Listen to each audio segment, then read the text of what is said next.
Okay, good morning guys. Today it's cooking time. I'm gonna cook stir-fried pork and young corn. Okay, so these are all the ingredients.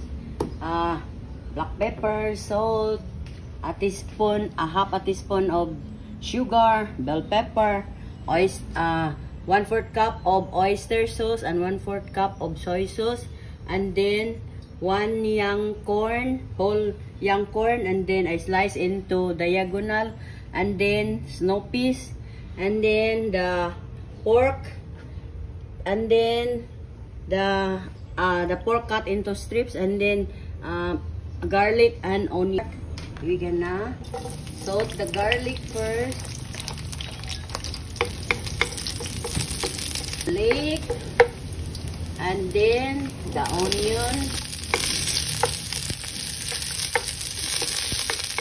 Okay, the onion, and then the pork, guys.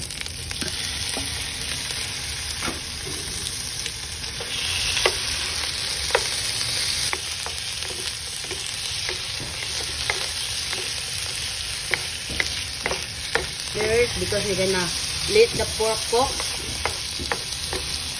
and then stir fry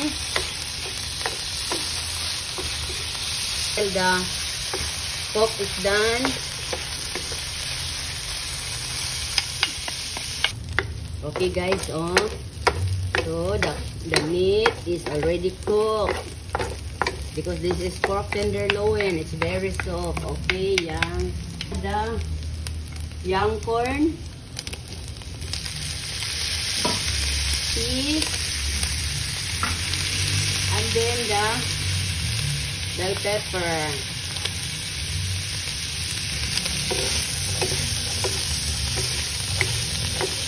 And stir it.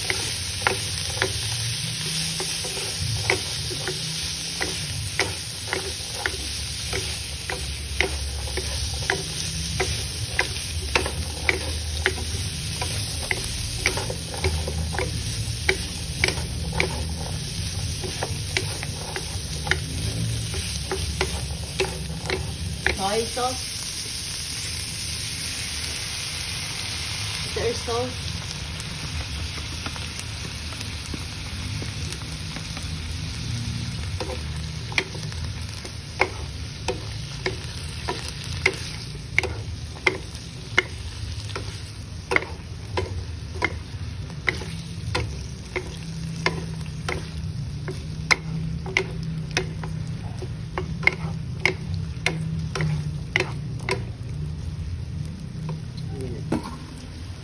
a teaspoon of sugar,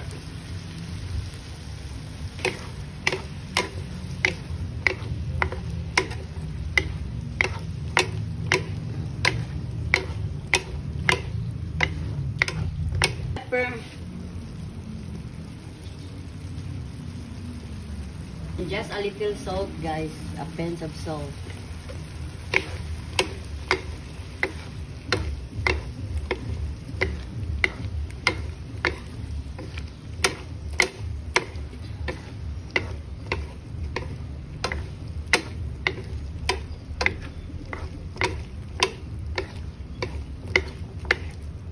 This is our stir-fried pork and young corn. Look at the pork. Oh, the pork tenderloin.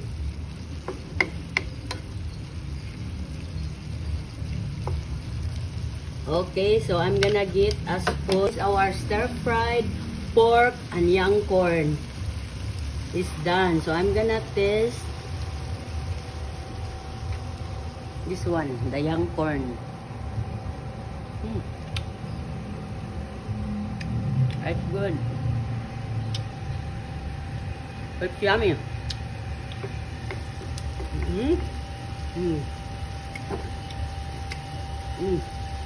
It's yummy, guys.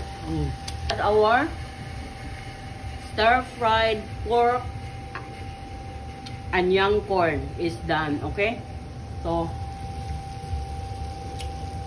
if you need more recipes, please hit like, follow, share, subscribe to my YouTube channel, Di Brudja. To my Instagram, D_bro_jack. And to my TikTok at The Cooking Show. And to my Facebook page, The Cooking Show. And to my personal blog, Delia Valentine. To all my supporters and non-supporters, thank you for watching.